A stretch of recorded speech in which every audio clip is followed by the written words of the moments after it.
بسم الله الرحمن الرحيم إن الحمد لله نحمده تعالى ونستعينه ونستغفره ونعوذ بالله من شرور أنفسنا ومن سيئات أعمالنا من يهده الله فلا مضل له ومن يضلل فلا هادي له وأشهد أن لا إله إلا الله وحده لا شريك له وأشهد أن محمدا عبده ورسوله وبعد أيها الإخوة والأخوات السلام عليكم ورحمة الله وبركاته.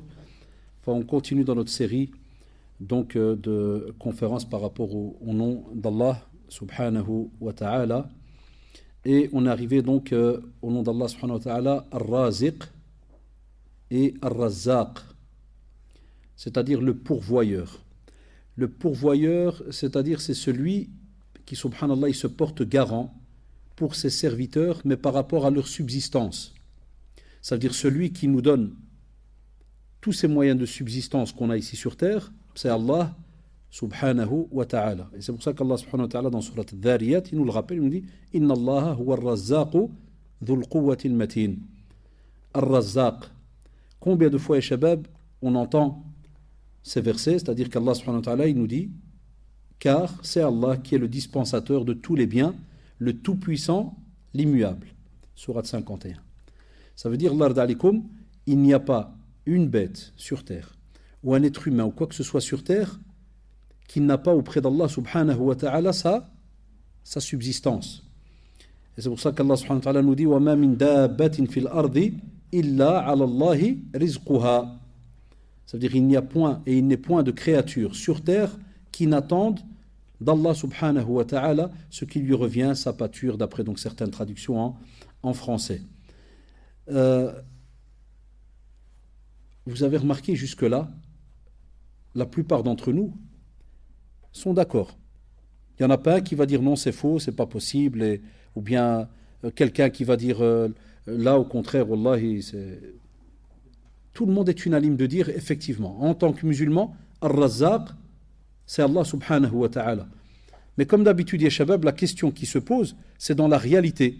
C'est-à-dire une fois qu'on est touché par un examen, une fois qu'on est touché par quelque chose qui va manquer dans nos avoirs, ou bien nos avoirs lorsqu'ils vont diminuer, c'est là que subhanallah on voit dans le domaine de l'aqida un manquement total et on voit alors la personne revenir en arrière. Deuxièmement, c'est avec ce nom d'Allah subhanahu wa ta'ala qu'on apprend à ne pas rester rattaché spécialement à l'être humain. Aujourd'hui, qu'on soit honnête, vous savez, à notre âge, on travaille depuis une bonne vingtaine d'années. Aujourd'hui, on a remarqué que beaucoup de personnes mettent, on va dire, toute leur vie, leur existence, et on salue notre cher Bousselam, hafidahullah, enfin, on voit que toute la subsistance de la personne, tu la vois, subhanallah, elle est sur le dos de qui? Par exemple, d'un patron, d'un chef de groupe. Et tu vois, subhanallah, la personne, elle est en mode peur. Chaque fin de mois, cette personne a peur que cette personne, le patron là ou autre, il va peut-être, entre guillemets, faire en sorte que nos moyens de subsistance, ils vont s'arrêter. Et on voit combien de personnes tombent, wallahi, même dans le ubudiyya, ils commencent à adorer d'une certaine manière un être humain, de peur que, quand tu vas voir la raison, il a peur que cet être humain va faire en sorte qu'il ne va pas recevoir tel ou tel moyen de subsistance. On va même plus loin. Certains sont même capables de raser leur religion complètement. Il retire sa religion à cause des fois d'un salaire. Ça veut dire c'est comme s'il n'a plus de principe. Et vous allez voir, ya Shabab, durant votre vie, ça va arriver. Vous allez être des fois confronté à des situations où est-ce que tu vas faire ton possible pour continuer à rester rattaché à Allah subhanahu wa ta'ala, même si tu travailles, en ayant à l'esprit que celui qui te pourvoit en bien, c'est Allah subhanahu wa ta'ala, c'est pas l'être humain. Wallahi, les jeunes, l'être humain, c'est un intermédiaire. Combien on n'a pas eu de situations où des fois, ton patron, là, ou là, ton chef d'équipe, il va faire entre guillemets le mini pharaon sur terre devant toi, 3-4 semaines après, tu apprends qu'il a été muté. C'est juste ou pas? Wallah, tu apprends qu'il a été mis dans un autre service. Et tu trouves que l'être humain, subhanallah, peut passer des heures et des heures angoissé parce qu'il a peur du chef d'équipe. Est-ce qu'il va me muter? Est-ce qu'il va m'enlever mon travail? Hatta même, wallahi, on a des fois des frères et des sœurs qui se plaignent. Ils te disent, on a un frère musulman au travail, c'est une balance, un shkem. Qu'est-ce qu'il fait? Quand tu vas, wallah, et te renseigner, tu trouves que la personne, elle ramène des infos, même des fois mensongères. Pourquoi? Parce qu'il a peur que ce gars-là, avec le patron là, ou le chef d'équipe, il le change de service ou ceci ou cela. Et tout ça, wallahi, c'est un manque de foi et shabab. C'est un manque de yaqin, de certitude que celui qui nous pourvoit en bien, c'est bien Allah subhanahu wa ta'ala. Anas ibn Malik, radiyallahu anhu, il dit, à l'époque du prophète sallallahu alayhi wa sallam, les prix des denrées vont monter. Et on va venir chez le prophète sallallahu alayhi wa sallam et on va lui dire, Ya Rasulallah, est-ce que tu pourrais fixer les prix? Et regardez comment Allah subhanahu wa ta'ala, lorsqu'il a envoyé Muhammad sallallahu alayhi wa sallam, il n'a pas choisi n'importe qui, il a choisi quelqu'un de sage. Quelqu'un, subhanallah, qui était clément vis-à-vis de ces gens qui étaient autour de lui, de ces musulmans. Et il va leur faire comprendre directement, regardez, il ne va pas leur donner un cours d'économie et commencer à leur dire, ouais, mais c'est parce que le blé, kada, il fait trop chaud. Et là, il va leur dire, c'est Allah subhanahu wa ta'ala, le créateur. Regardez, il les rattache d'abord à celui qui les a créés. C'est très beau en vérité. On doit apprendre à décortiquer nos traditions. Il leur dit, c'est Allah le créateur. C'est lui qui retient. C'est lui qui donne avec générosité. Celui qui nourrit. Et c'est celui qui fixe les prix. Et il dit, j'espère rencontrer Allah subhanahu wa ta'ala sans que quiconque me réclame réparation pour une injustice commise envers lui, que ce soit un droit de sang ou d'argent. Donc il dit que c'est Allah subhanahu wa ta'ala qui nourrit, qui fixe les prix et qui va te donner tout ce que tu as besoin, mais avec générosité, encore plus que ce que toi, tu espérais. Et il veut, sallallahu alayhi wa sallam, quitter cette terre sans qu'il y ait quelqu'un qui vienne, entre guillemets, réclamer une réparation par rapport à quelque chose qui serait commis dans le domaine de l'injustice et autres. Donc regardez, mais c'est ce qu'on est censé normalement recevoir dans notre éducation depuis qu'on est petit, c'est qu'il leur dit directement, vous vous plaignez par rapport au bien, yak.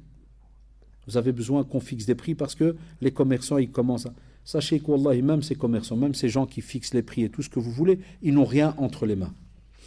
C'est Allah subhanahu wa ta'ala qui décide le tout.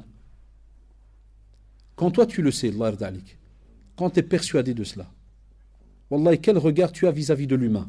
Est-ce que tu as un regard de peur? Franchement, là. Parce que tu sais que cet être humain, si Allah subhanahu wa ta'ala a décidé que tu vas recevoir quelque chose, wallahi, ils peuvent être à 1 million, tu vas la recevoir.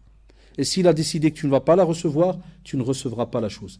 Et référez-vous daïman tous les jours, toute votre vie, à ce beau hadith où le prophète sallallahu alayhi wa sallam, il enseigne à Abdullah ibn Abbas, en résumé, que même si tous les êtres humains et les djinns, ils se rencontrent tous, main dans la main, pour vouloir venir te faire un mal ou t'apporter un bien, wallah, ils ne pourraient rien faire, sauf si Allah subhanahu wa ta'ala l'a décrété, ya shabab. S'il ne l'a pas décrété, tu n'auras rien. Que ça soit un mal ou un bien. Allah subhanahu wa ta'ala, ya shabab, dans le Coran, nos mashayikh nous disent que Allah subhanahu wa ta'ala rappelle à ses fidèles que, premièrement, c'est lui le garant de leur subsistance, et deuxièmement, c'est lui le garant de leurs moyens d'existence. Ça veut dire qu'on a toujours besoin de deux choses. On a tout ce qu'on a besoin pour la subsistance, et on a les moyens pour exister sur cette terre. Tout cela est rattaché à Allah subhanahu wa ta'ala. Toi, le principal qui t'est demandé, c'est quoi? C'est de structurer ta manière de vivre. Et quand on structure notre manière de vivre, automatiquement, Allah, et c'est le but de toutes ces conférences, vous entendez depuis des années, quand tu structures ta vie, wallahi, automatiquement, tu structures d'abord ta relation avec qui? Avec Allah subhanahu wa ta'ala. Et si elle est structurée, wallahi, les jeunes, que tu perds de l'argent, que tu en gagnes, que ceci ou cela, tu sais qu'Allah subhanahu wa ta'ala t'a voulu un bien. C'est incroyable de le dire. Mais on sait très bien que dans la réalité, beaucoup n'y croient pas vraiment. Quand quelqu'un travaille, touche 3 000 euros, du jour au lendemain, il se retrouve avec 1 500 euros.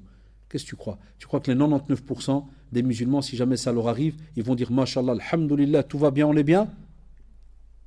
C'est une question à se poser. Posez-vous la question, comment est-ce que je pourrais être si jamais demain, Allah subhanahu wa ta'ala change ma situation? Si je vais me retrouver au chômage? S'il se peut même, en allant au chômage, il se peut qu'on va me faire des problèmes, que ça va tarder 1 semaine ou 2. Est-ce que mon adoration, ma relation avec Allah subhanahu wa ta'ala va changer? Sincèrement. Est-ce qu'on se pose ces questions-là? Ou bien quand on est encore jeune, des fois à votre âge, pour certains parmi vous, parce que les parents sont encore là. C'est-à-dire qu'entre guillemets, Allah subhanahu wa ta'ala, il t'a garanti les 3 repas par jour.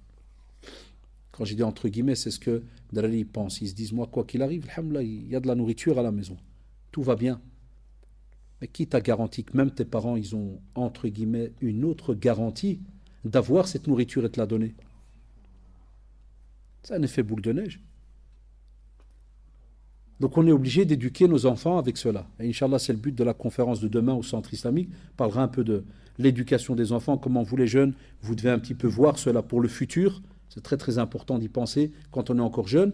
Mais voilà, c'est ce qu'on leur inculque. Voilà pourquoi on est censé rappeler à nos enfants les noms d'Allah subhanahu wa ta'ala et expliquer leur importance. Aussi, on voit ce rappel dans deux situations. La première, ya shabab, c'est là où Allah subhanahu wa ta'ala, il nous montre sa grâce et ses faveurs. Ses faveurs, c'est-à-dire tout ce qu'il nous a donné. Et la preuve, il te dit وَلَقَدْ كَرَّمْنَا بَنِي آدَمَ وَحَمَلْنَاهُمْ فِي الْبَرِّ وَالْبَحْرِ وَرَزَقْنَاهُمْ مِنَ الطَّيِّبَاتِ وَفَضَّلْنَاهُمْ عَلَى كَثِيرٍ مِمَّنْ خَلَقْنَا تَفْضِيلًا. Ça veut dire qu'Allah subhanahu wa ta'ala, il te dit, nous avons honoré le fils d'Adam. Et nous les avons portés sur terre et sur mer. Et là, on revient à son nom. Et nous leur avons procuré d'agréables nourritures. Nous leur avons donné la préférence sur beaucoup d'autres de nos créatures. Regardez combien de versets où Allah subhanahu wa ta'ala te rappelle ces bienfaits que tu reçois. Parce qu'il est le Razzaq, il est celui qui te pourvoit en bien. Et deuxièmement, on te dit, c'est rappel, là où Allah exalté soit-il, il nous exhorte et il nous appelle, il nous interpelle à lui obéir et à faire le bien. Et il rattache cela au rizq. Qu'est-ce qu'il te dit? Ya ayyuhan nas. Donc, ya ayyuhan nas, udhkuru ni'matallahi alaykum. Hal min khaliqin ghayr Allah? C'est-à-dire, hal min khaliqin ghayr Allah? يرزقكم من السماء والأرض لا إله إلا هو فأنا تؤفكون. Subhanallah, هل من خالق غير الله? Est-ce qu'il y a quelqu'un d'autre qui crée en dehors d'Allah subhanahu wa ta'ala? Là, on sait très bien que non. Et il te dit juste après, directement, يرزقكم من السماء. Est-ce qu'il y a un autre créateur? هل من خالق غير الله يرزقكم من السماء والأرض لا إله إلا الله. Subhanallah. لا إله إلا هو فأنا تؤفكون. C'est-à-dire, oh les hommes, Ya Yohannas, les hommes, c'est-à-dire hommes et femmes. Rappelez-vous justement les bienfaits d'Allah subhanahu wa ta'ala envers vous. Et il leur dit, est-ce qu'il existe en dehors d'Allah subhanahu wa ta'ala un autre créateur? Et qu'est-ce qui fait cet autre créateur? Qui vous attribue, que ce soit du ciel ou de la terre, votre subsistance.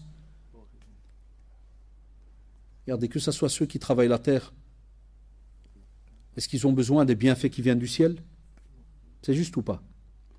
Et nous qui sommes sur terre, même lorsqu'on travaille dans d'autres domaines, est-ce qu'on n'a pas besoin de certains bienfaits que l'on retrouve sur terre? Et vice-versa, subhanallah. On a besoin de toutes les créations d'Allah subhanahu wa ta'ala et on a besoin de ses bienfaits. Et Allah subhanahu wa ta'ala nous interpelle en nous disant La ilaha illahu. C'est-à-dire qu'il n'y a aucune autre divinité en dehors d'Allah subhanahu wa ta'ala. Et il termine et vous dit, comment pouvez-vous vous détourner de lui? Sourate 35, Fatir, verset 3. Regardez, chaque fois qu'on parle de rizq, on demande justement aux musulmans comment est-ce qu'il peut se détourner d'Allah subhanahu wa ta'ala, alors que c'est lui qui nous pourvoit en bien. Aussi, à Shabab, lorsqu'on parle de tous ces bienfaits que l'on reçoit, ces provisions que l'on reçoit sur terre, il y a deux sortes. Le Mashaykh Cheikh al-Badr, il dit, Hafidahullah, il te dit, Cheikh Abdel Razzaq, il dit, il y a une subsistance générale qui englobe le bienfaisant comme le pervers, les premières générations comme les dernières générations. Et cette subsistance, elle est celle des corps. Tout ce qui touche à ce corps. Et il te dit, cette subsistance, wallahi, elle peut être donnée par Allah subhanahu wa ta'ala au bon comme au mauvais. Après, vous pouvez trouver quelqu'un de mauvais, pas de din ni quoi que ce soit, et il mange le matin, il mange le midi, il mange le soir. Il jette même. C'est juste tout le bas, il est là. Et vous en connaissez. Mais il te dit, il y a une subsistance spécifique. Allahu Akbar. Donc les jeunes, des fois, et shabab, on ne doit pas garder en tête que le rizq, c'est tout simplement la nourriture et de la boisson. Là, nos savants nous disent qu'on a, subhanallah, une subsistance spécifique. Et qu'est-ce qu'ils disent nos savants? C'est celle des cœurs. C'est-à-dire que leur provision, c'est quoi? La provision du cœur, vous savez, c'est quoi? C'est deux sortes. Subhanallah, c'est la science et la foi. Même le cœur a besoin de provision et les jeunes. La science, l'ilm, et la foi, l'iman. Petite parenthèse de nouveau, qu'est-ce qu'on apprend? Comment on structure notre apprentissage? C'est pour ça qu'on vous le rappelle tout le temps. Et voilà pourquoi des fois, ya shabab, vous commencez à comprendre petit à petit comment est-ce que la foi peut des fois te lâcher. Parce que il ne suffit pas, entre guillemets, de tout simplement répéter des actes d'adoration, mais il faut la science, il faut comprendre ces actes. Comme on le voit maintenant avec les noms et attributs d'Allah subhanahu wa ta'ala, il ne suffit pas de dire je crois en Allah subhanahu wa ta'ala, mais si jamais on va te demander la définition de certains noms qui sont rattachés à Allah subhanahu wa ta'ala, tu vas me dire je ne parle pas l'arabe ou bien je ne connais pas, ou là tu n'as peut-être jamais de ta vu, hatta je peux vous jurer, vous le savez, qu'Wallahi, il y a des personnes même qui ont 50, 60 ans, et ils ne pourront jamais de leur vie t'expliquer les noms d'Allah subhanahu wa ta'ala. On n'y fait pas attention. Wallahi, on n'y accorde pas d'importance, ya shabab. Et c'est pour ça qu'on te dit, il y a de la provision, fais attention. Allah subhanahu wa ta'ala, il subvient à ton corps. Que ça soit avec des provisions bien spécifiques, mashallah, nourriture, ceci, cela, ou que ça soit par rapport à ses subsistances vis-à-vis du cœur. Et là, c'est avec la science et, qu'est-ce qu'on a dit, et la foi. Allah yarda alikum. Aussi, Allah subhanahu wa ta'ala, on retrouve, lorsqu'on parle de Razzaq, il a beaucoup rattaché à rizq, à les moyens de subsistance, il les a rattachés, subhanallah, au rappel. Et en général, s'il fallait résumer, on a au moins 3 situations. Par exemple, Allah subhanahu wa ta'ala, lorsqu'il interdit le polythéisme, le shirk, ou de la même chose, lorsqu'il interpelle ces gens-là qui s'amusent là à rattacher des intermédiaires à Allah subhanahu wa ta'ala, il leur rappelle, il leur dit, mais qui vous donne les moyens de subsistance? Est-ce que ce sont ces intermédiaires-là que vous adorez, chez qui vous allez? Aussi, deuxièmement, lorsqu'il nous demande de dispenser nos biens, de dépenser à fois nos biens dans la voie d'Allah subhanahu wa ta'ala, il te rappelle, il te dit, quand tu vas donner, est-ce que tes avoirs vont diminuer vis-à-vis d'Allah subhanahu wa ta'ala? Ça veut dire jamais il va te rajouter parce que tu as donné. Au contraire. Au plus tu donnes, fi sabilillah, au plus Allah subhanahu wa ta'ala, qu'est-ce qu'il fait? Il te rajoute. C'est pour ça, comme il a dit sallallahu alayhi wa sallam, jamais nos biens, nos avoirs ne vont diminuer parce qu'on a donné une sadaqa, une aumône. Au plus tu donnes, au plus, subhanallah, Allah subhanahu wa ta'ala, il te remet. Et regardez, ya shabab et saraha, c'est une réalité. C'est pour ça que je demande toujours même à mes élèves, donnez pour la mosquée, donnez fi sabilillah. Pas qu'ici, à la mosquée où tu es habitué à prier, par exemple, donnez. Passe devant la boîte, dépose 5 euros, dépose 1 euro. J'ai même des petites premières secondaires, des fois il me dit, monsieur, même 10 cents, je dis, wallah, même 1 cent. Et même une doua si tu n'as rien, dépose. Parce qu'Allah subhanahu wa ta'ala, troisième situation, lorsqu'il t'ordonne de le remercier, il te rappelle toujours que n'oublie pas une chose, c'est moi qui te pourvois en bien. Donc si je te donne le rizq, remercie-moi. Et c'est pour cela que vous avez remarqué un des plus grands remerciements que l'on fait, c'est 17 fois par jour dans la sourate Al-Fatiha. On commence par quoi, Shabab? Par quoi on commence? Très bien, Zid, c'est juste. Alhamdulillahi Rabbil Alamin. 17 fois par jour, tu répètes quoi? Alhamdulillahi Rabbil Alamin. Alhamdu wa shukru. Remerciement, mais subhanallah, exclusif à qui? Barakallahu fik ami. Donc, exclusivement à qui? Allah subhanahu wa ta'ala. Vous le répétez 17 fois par jour, ya shabab. Mais on oublie. Aussi, Allah a un petit rappel, le rizq, eh bien, qui touche une personne d'après la quantité qu'elle, entre guillemets, qu'elle a. Nos savants nous disent, ça ne veut pas dire que cette personne, elle est beaucoup plus proche d'Allah subhanahu wa ta'ala. Des fois, on entendait ça avant chez les anciens. Quand tu as, excusez-moi, c'est un exemple, hein, il peut paraître tordu, mais des fois, tu peux avoir dans un quartier, j'entendais ça au-delà de personnes âgées, trouve un frère, par exemple, barbu, qamis, belle voiture, belle maison, de l'argent, puis il te dit, ah, tabarakallah, ala wujhun nour, il a sur son visage la lumière, et c'est pour ça qu'Allah subhanahu wa ta'ala lui a donné, mashallah, bzaf, il lui a donné. Comme si ça sous-entend que si jamais tu as un autre qui est rasé, ou là qui a un habit qui est trop simple, lui d'office il est condamné à être rien du tout. Ça on entend des fois des petites phrases comme ça un petit peu, les savants ils te disent comme il dit cher, il te dit non. La quantité que tu reçois de bien, ça ne veut pas dire que tu es automatiquement quelqu'un de bien. Et hatta nos savants nous disent attention, des fois la quantité de bien qu'on reçoit, wallah ya shabab, ça peut être un examen. Pourquoi? C'est pour ça que certains jeunes, quand tu leur dis, vous vous rappelez, je vous avais déjà fait la remarque il y a X temps, quand je vous ai dit, des fois quand on voit un pauvre et un riche, souvent quand on pose la question, on dit, qui est à l'aise, le riche ou le pauvre? À la seconde, des fois, souvent, les jeunes, ils répondent qui? Le riche. Allah, il est mdabbar, il a de l'argent. Là, qu'est-ce que tu connais? Qu'est-ce qu'il a comme angoisse à l'intérieur? Dans son cœur, là. Dans sa poitrine. Qu'est-ce que tu connais, Yawm al-Qiyamah, par rapport à son jugement? Wallah, il est préférable de rencontrer Allah subhanahu wa ta'ala avec 5 € qu'on a reçus sur terre et qu'on a dépensé dans le halal, que de le rencontrer avec 1 milliard, et le jugement il est très très long. Donc ne pensez pas, ya shabab, que d'après les biens que vous voyez sur quelqu'un, automatiquement, Shaitan il vient à Allah, il te fait comprendre que lui, il est à l'aise, mais toi regarde. Ah, pourquoi je vous parle de cela? Parce qu'il y a des personnes qui de nouveau sont touchées dans leur foi quand ils remarquent que son voisin là, musulman, comme on dit entre guillemets, vous avez compris, ni il prie, il se va garde tous les vendredis soirs en discothèque, secra, tout ce que tu veux, mais, le gars de l'argent à l'aise.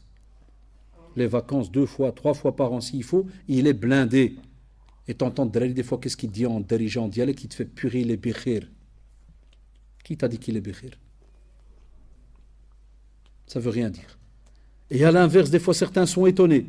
Ils te disent regarde comment il est bikhir, et moi qui prie tous les jours, il n'y a rien. Là il commence déjà, excusez-moi le terme, il commence déjà à faire du business avec Allah subhanahu wa ta'ala. Comme pour lui dire, ya Allah, faudrait qu'il y ait du donnant-donnant. Moi je t'adore, je fais les 5 prières, donne-moi quelque chose.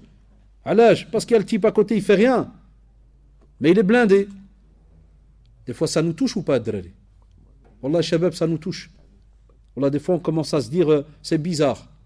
Et spécialement si tu es paumé septembre, octobre, janvier, février. Allah, tu as intérêt à bien lire les livres. Parce que le cœur, il commence à lâcher petit à petit, et les balayages, ils viennent. Et Satan, c'est là qu'il ne te lâche pas. Parce que de temps en temps, il te fait des rappels. Tu n'es peut-être pas hypocrite, peut-être que tu ne devrais pas peut-être arrêter ceci et cela. Tu ne devrais peut-être pas ressembler peut-être à l'autre à côté. Et il fait des péchés, lui au moins il est fait total. Et Allah il le remercie. Il va peut-être sortir même des théories qui n'existent pas. Donc Allah d'alikum, au contraire, ça nous apprend, pour ce nom-là, qu'on est rattaché nous seuls. Nous, on est rattaché à Allah subhanahu wa ta'ala. On ne regarde pas celui-là d'à côté. Celui-là d'à côté, tu ne connais pas sa vie. Tu as peut-être des détails sur sa vie, mais tu ne sais pas ce qu'Allah subhanahu wa ta'ala, il lui a donné, entre guillemets, ces bienfaits-là pour lui ouvrir les yeux. Des fois, ça peut être, ya shabab, wallah, une preuve d'amour d'Allah subhanahu wa ta'ala vis-à-vis de cette personne, pour dire, regarde combien je te donne. Et des fois, ça peut être un ibtila, un examen. On ne te demande pas d'aller chercher, gratter dans la vie privée de la personne. On te demande d'avoir une réflexion, de te dire, na'am. Si Allah subhanahu wa ta'ala m'a donné ce que j'ai maintenant, alhamdulillah, et c'est pour ça qu'on nous demande dans la sunna de ne pas aller convoiter ce qu'il y a chez les autres. Il y a des gens qui ont la maladie de tout le temps aller voir qu'est-ce qu'il y a chez les autres. Il n'a jamais assez. Il veut toujours les biens des autres. Là, ar-rizq ya shabab, c'est quelque chose qui nous touche, qui est privé, qui est à nous, et c'est une fierté. Wallahi, si Allah subhanahu wa ta'ala m'a donné que 1000 € par mois, tu te dis alhamdulillah, parce que ces 1000 €, Allah subhanahu wa ta'ala me les a structurés, j'ai ma foi, j'ai ma certitude vis-à-vis d'Allah subhanahu wa ta'ala, je les emploie dans le halal. Et s'il m'a donné que 1000, c'est que Wallah, il y a un bien derrière. Wallah, ya shabab, il y a un bien. Combien d'entre nous on espérait avoir 10 000? C'est juste ou pas? On ne va pas cracher sur l'argent, non? Mais si Allah subhanahu wa ta'ala a décidé que depuis des années, tu n'as jamais dépassé 2000, Wallah, il y a un bien pour toi. Ahmadullah. Dis alhamdulillah. C'est qu'Allah subhanahu wa ta'ala te veut du bien et ne va pas espérer toujours avoir ce qu'il y a chez les autres. Et c'est pour cela que c'est une petite parenthèse. Attention, je n'ai pas dit que c'est interdit. Parce que les savants, ils ont dit parmi les, entre guillemets, les jalousies halal, c'est que tu peux espérer avoir ce que le riche là, qui est ton voisin, il a, pour que tu puisses toi faire, entre guillemets, du fils abilillah avec ce bienfait qu'Allah t'a donné. Ça on peut. Et vis-à-vis, rappelez-vous de quelqu'un qui a le Coran, qui connaît, et qu'on se dit, que je puisse aussi étudier le Coran pour pouvoir aussi l'enseigner aux autres. Mais avec aucune jalousie, comme on dit, haineuse et autres. Mais ça, vous avez remarqué, c'est un autre dossier. C'est pas celui qui se rebiffe vis-à-vis d'Allah subhanahu wa ta'ala en espérant avoir les biens de l'autre, le jaloux, le vrai haineux, et que l'autre perde ce qu'il a comme bien. وَمِن شَرِّ حَاسِدٍ إِذَا حَسَدٍ. Ça, c'est vraiment le hasad avec la jalousie au sens propre du terme. Le nom suivant, Al-Wahid Al-Ahad, c'est-à-dire l'unique, le seul. Al-Ahad Al-Wahid. Allah subhanahu wa ta'ala, lorsqu'il a parlé de Al-Ahad, certains savants nous disent que Al-Ahad, il a été cité une fois dans le Coran. Dans la sourate que vous connaissez tous, sourate Al-Ikhlas. Qul huwa Allahu Ahad. Et Cheikh Al-Uthaymi, rahimahullah, il nous dit que Ahad, c'est-à-dire qu'il est l'unique par sa majesté, par sa grandeur, il n'y a rien qui lui ressemble et il n'a pas d'associé. Donc lorsqu'on parle d'Allah al-Ahad, c'est vraiment l'unicité au sens propre du terme, la plus pure, le monothéisme pur. Et là, Allah subhanahu wa ta'ala ne pourra jamais, entre guillemets, être associé à qui que ce soit. Chaque fois que le musulman pense à l'unique, il sait qu'il pense à Allah subhanahu wa ta'ala. De nouveau, ya shabab, de nouveau. Ça, c'est la théorie. Mais il faut que le cœur en soit convaincu. Quand ça, le jour où tu es touché par un examen, tu ne vas pas voir un charlatan à gauche, à droite. Tu ne vas pas aller égorger, sacrifier un petit poulet par-ci, par-là, là, dans tel ou tel village. Parce que tu sais que quand tu dis, et tu prononces al-ahad, et que tu dis qul huwa Allahu ahad, comme l'a enseigné Allah subhanahu wa ta'ala au prophète sallallahu alayhi wa sallam, lorsqu'il y a eu certains qui étaient venus lui poser des questions, juifs et chrétiens, pour lui dire, décris-nous, siflana rabbak, décris-nous, ya Muhammad, ton Seigneur, comment il est. C'est pour ça qu'on a le qul au début. Ça sous-entend, ya Muhammad, dis, ô toi Muhammad, sallallahu alayhi wa sallam, qul huwa Allahu ahad. Quand il a ancré ça dans le cœur des croyants, dès qu'ils sont touchés par un problème, et shabab, ils ne vont pas à gauche, à droite. Ça nous apprend qu'on se retourne directement vers qui?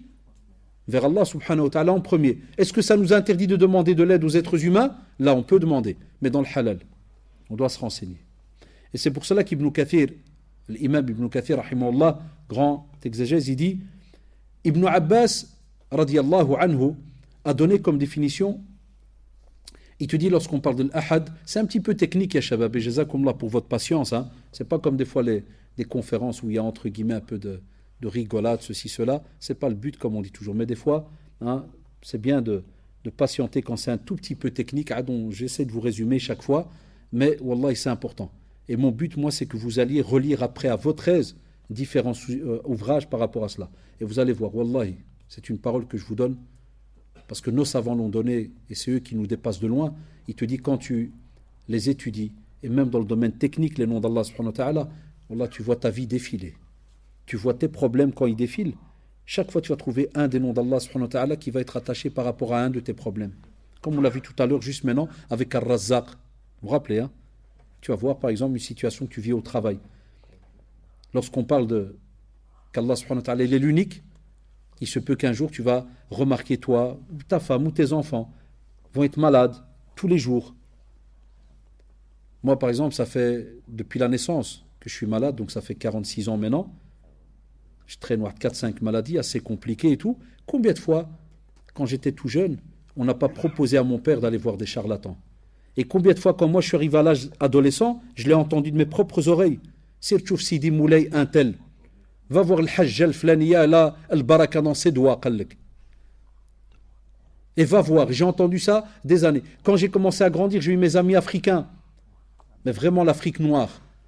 Ou des fois ils me disent, Wallah, monsieur Haddad, c'est incroyable. Chez nous, s'il n'y a pas 36 000 gris-gris, ça ne marche pas. Hatta, j'ai un élève africain, qui est en 5e, je l'avais en 5e secondaire. Nous encore, côté maghrébin, plus ou moins ça passe. Des fois, nos frères africains, ils te disent, Wallah, j'aurais aimé. Il te dit, j'aurais aimé demander, subhanallah, à ce que l'on passe chez un imam sérieux. Mais dans ma famille, on est obligé d'aller chez tel marabout. Si lui, il ne donne pas 2-3 gris-gris, il n'y a pas, ça ne marche pas. Donc ne voyez pas, ya shabab, quand on parle de l'unique, seulement votre situation à vous, quand tout va bien. Et que quand je te dis, est-ce qu'Allah, subhanahu wa ta'ala, il est l'unique, qu'est-ce que tu vas me dire? Billah alikum maintenant, qu'est-ce que tu vas me dire? Il est l'unique ou pas? Tu vas me dire, na'am. Mais wallah, quand tu es touché par 36 examens, qu'est-ce que tu fais? Enfin, patientez, le frère, je crois qu'il a un petit problème, donc oubliez-le. Vous savez très bien, il n'y a personne qui prie comme ça à voix haute, mais ça va passer. Donc oubliez-le. Donc qu'est-ce qui se passe, ya shabab? Tout le monde va me dire na'am, l'unique. Mais wallah, quand tu es touché par un gros problème, et la douleur qui est tout le temps là, chaque fois la maladie, ça rentre là, tout le temps des problèmes, tout le temps ceci, tout le temps, qu'est-ce que tu fais? Wallah, si tu n'as pas la foi qui est ancrée, et si tu n'es pas en contact tout le temps avec le Coran et la Sunna, wallah, tu es touché par Satan, Allah, qui va te dire, tu voudrais pas souffrir un peu moins, va à tel endroit, il y a ceci et cela. Et c'est pour ça que le prophète a éduqué, lorsqu'il a parlé du monothéisme pur, quand il a éduqué les compagnons d'Allah alayhim, hommes et femmes, par exemple dans un hadith, il leur a rappelé, mais à la seconde, que celui qui suspend à son cou un talisman, fala tamallahu lahu. Jamais, tu peux aller demander ce que tu veux comme demande. Wallah, jamais ça va marcher. Les 5 doigts, On voit plein qui te mettent par exemple les 5 doigts de Fatima, là, comme ils les appellent, de Fatma et autres, alors qu'en vérité, ça remonte jusqu'à la période égyptienne, Kada. C'est du shirk à du 2000%. Combien on n'en a pas qui en achètent, même en or, pour les suspendre? Il y en a même qui les mettent dans la voiture. Avec c'est de l'omium, c'est comme l'assurance omium. C'est-à-dire la voiture ne va jamais être touchée. Ça veut dire que même s'il y a un camion qui va te passer dessus, si tu mets les 5 doigts, l'avion, le camion il devient un avion, là, il passe au-dessus de la voiture. On l'a t'entend des ajaïb. Et ces personnes-là, au moment même, tu lui dis Allah, il est ahad, ou bien il a des associés. Il va dire A'udhu billah. Allah, il est seul. Pourquoi? Parce qu'il est dans une épreuve. C'est là que les gens ils touchent à ces dossiers-là. C'est quand ils sont dans une épreuve. En dehors de cela, normalement, ils n'ont pas de problème. Et c'est pour cela, Allah d'alikum, Ibn Abbas, il continue, te dit qu'Allah, subhanahu wa ta'ala, il est le parfait. Dans quel domaine? Quant à son autorité. Deuxièmement, par rapport à sa noblesse. Aussi sa science, sa sagesse. Toute faculté que tu pourrais imaginer, positif. Pourquoi? Car à l'inverse, Allah subhanahu wa ta'ala n'est jamais touché par le négatif. Et c'est pour ça, lorsqu'on dit qu'il est l'unique, rien ne lui ressemble. Rien ne lui ressemble à Allah subhanahu wa ta'ala. Et c'est pour ça que dans Surat Al-Ikhlas à la fin, وَلَمْ يَكُلْ لَهُ كُفُوًا أَحَدٌ. Rien ne lui ressemble. Et lorsqu'on parle de l'unicité d'Allah subhanahu wa ta'ala et Shabab, on doit la retrouver, que ce soit dans notre aqidah, dans le dogme, dans nos actes et dans nos paroles. 3 situations, les savants citent. Cheikh Abdel Razak, Hafidahullah, il cite 3 situations. Il te dit, il incombe au serviteur le devoir d'unicité dans le dogme, dans sa aqidah, dans les actes et dans les paroles. Les paroles et Shabab, les actes, on l'a dit, hein, dans la aqidah, c'est quand tu vas mettre dans ton cœur et rajouter un petit associé en disant que Moulay un tel il pourrait aider parce qu'il est proche d'Allah subhanahu wa ta'ala. Dans les actes on l'a dit, mais un talisman, nos frères turcs, s'il y en a parmi nous aussi, est-ce qu'il y a des turcs ici? Non. Mais par exemple, s'il y en a peut-être côté sœur ou lakada, c'est le fameux œil bleu avec le petit point noir là au milieu. Souvent tu le retrouves dans les commerces, à l'entrée du commerce écrit en grand Masha'Allah, et on accorde un pouvoir. Dans les paroles, est-ce qu'on n'a pas des personnes, les jeunes encore aujourd'hui, c'est un peu plus, on va dire plus light, mais certaines personnes âgées, ils ont encore dans la bouche, par exemple, il veut se lever, un moulay abslam. Wallahi. Et Nabi, il interpelle le prophète sallallahu alayhi wa sallam, et on reste étonné. On a encore ce qu'on appelle de plus facile. Il a une petite douleur, alors que sa mère n'a rien à voir dans l'histoire. Ça, on entend encore ça chez les anciens, entre guillemets. Certains jeunes qui ont encore darija, dialecte, ils le disent encore. D'autres jeunes, pas, hein, qui n'ont plus le... Alors, il reste le français maintenant, les jeunes qui parlent en français. Et Allah, dites-moi, qu'est-ce qu'ils rajoutent des fois? Eh ben, je donne un bête exemple. Le type, il vient, il rentre une clé dans une serrure, tac, la clé se casse. Qu'est-ce qu'il se dit? Purer la poisse. Le mot la poisse, ya shabab, combien de fois on ne doit pas corriger nos jeunes? On n'a pas chez nous en islam la poisse. Et on a encore mieux, il y a des jeunes qui rencontrent des fois d'autres potes, ils te font ah, tu connais Abdel, c'est un poisseux à sahabi. S'il te croise, t'es foutu. Au quartier, il appelle Abdel le poisseux. C'est fini. Wallah, il y en a qui ont peur de lui pour du vrai. Dès qu'il voit arriver, pur, il a un de ses pouvoirs de dingue celui-là. Alors, parce qu'un jour, nous on a des copains, on l'a de notre âge, et on a un ami, parce qu'il nous rigole avec lui, alhamdoulilah, ça ne rentre pas dans la aqidah. Alhamdoulilah. Parce qu'on a quand même des connaissances dans le domaine. Et qu'est-ce qui s'est passé une fois? On a un pote à nous de notre âge, il est dans notre bande. Une fois, on était assis en train de manger, il rentre. Au moment où il rentre, tac, un verre, il tombe. D'ailleurs, il le regarde. Jusque-là, ça passe. Ils l'ont regardé. Il nous a dit, qu'est-ce qui se passe? Il a dit, t'es rentré, le verre, il est tombé. Fini, type, il se lève, quand je vais aller tout dedans. Il va tout dedans. Là, il revient, il y avait un frère qui tenait un verre, pas qu'il lâche. Écoutez bien, on avait un groupe de ma bande là, qui sont dans la prédication, eux à l'aise, nous on rigole, on dit subhanallah. Mais il y avait avec nous des potes à nous, qui ne sont pas dans la prédication, mais on a grandi ensemble du quartier. À la seconde, un il fait, ah Allah, il est fort le type, hein. Oh, c'est un vrai poisseux. L'autre mesquin l'a mal pris. Il a dit non, lave tes mains, tu avais peut-être de l'huile ou bien je sais pas quoi, là, qu'est-ce que tu dis? Il a dit ouais, la première fois il y avait de l'huile quand tu es rentré. Voilà, et la discussion est partie. Nous, on a fait exprès de se regarder 2-3 prédicateurs, on a commencé à rigoler. Ils sont partis dans un cours de Aqidah à l'envers. Ils lui ont donné tous les pouvoirs au type. On dit, toi, ouais, le cadre. Naam, attention, on a l'aïn. Ça, c'est différent. Ça n'a rien à voir dans le domaine de l'Aqidah ici, par rapport au fait que proche d'Allah ou ceci ou cela. Non, il y a des personnes, c'est vrai. Avec le regard, ils peuvent avoir un regard, subhanallah, qui peut te tuer même. Et c'est pour cela qu'il y a des doigts, il y a des invocations. Déjà, nous, on les fait. Et aussi, si la personne, subhanallah, dans la sunna, on nous apprend que si la personne remarque qu'elle a ça, ça fait plusieurs fois qu'elle a ça, elle-même, elle doit faire une invocation avant, par exemple, des fois, de regarder quelque chose de nouveau. Ça existe. Mais ça ne veut pas dire que ça devient un proche d'Allah, comme on l'entend des fois. Comprenez la nuance, ya Shababiak, saisissez, hein. Donc c'est deux choses différentes. C'est pour cela que nous, quand on reconnaît qu'Allah, il est le seul, l'unique, eh bien, on reconnaît Allah, subhanahu wa ta'ala, la perfection absolue. Et l'exclusivité dans l'unicité d'Allah. Cette exclusivité, c'est-à-dire qu'on ne lui rajoute rien. Et l'exclusivité dans l'adoration. Donc, une exclusivité dans l'unicité, et on a une exclusivité dans l'adoration. Et on a la perfection dans l'absolu. 3 points importants, ya shabab, lorsque vous avez ce qu'on appelle les devoirs envers Allah subhanahu wa ta'ala. Tu as l'obligation dans ton cœur, et c'est ancré, qu'il n'y a rien qui est rattaché à Allah subhanahu wa ta'ala. Il est le seul. Et il n'y a aucune chose de négative qui lui est rattachée. Jamais. Quand tu dis Allah al-Wahid, c'est celui qui n'y a rien de négatif qui le touche. Deuxièmement, exclusivité dans l'unicité. Et troisièmement, exclusivité dans les divers actes d'adoration. Comme vous le savez, vous ne pratiquez pas un acte d'adoration en le partageant avec un être humain et Allah subhanahu wa ta'ala.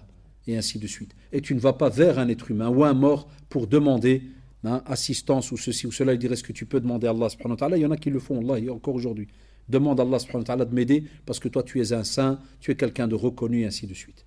Et ça, vous l'avez à partir de l'Afrique du Nord jusque, machallah, l'Afrique centrale. En Asie, c'est des fois encore pire, et ainsi de suite. Ça, il faut faire attention par rapport à ces actes de shirk. Et on a Al-Wahid. Et Al-Wahid, yarhamukallah, petit frère. Al-Wahid, il est cité plusieurs fois dans le Coran. Quand Allah subhanahu wa ta'ala nous dit Wa ilahukum ilahun wahidun, la ilaha illahu ar-Rahman ar-Rahim. Donc Al-Wahid, c'est l'un, un. Et ici, lorsqu'on dit Al-Wahid, les savants, ils ont dit, parmi eux, donc Cheikh Abdel Razak, Hafidahullah, il te dit que lorsqu'Al-Wahid est cité dans le Coran dans différents endroits, il a en vérité différents contextes. Tout ce nom sur lequel on passe souvent, Al-Wahid. Vous avez remarqué, Shabab, on pourrait faire une conférence par nom. Si je suis mal à l'aise, j'essaye de résumer, mais Allah, on pourrait faire une conférence d'1h30 ou 2 heures par nom. Imaginez, on partirait pour des centaines de semaines ou de mois. Il te dit, premièrement, on le cite pour proclamer son unicité. Et ça sous-entend alors à ce moment-là l'obligation de lui vouer un culte exclusif.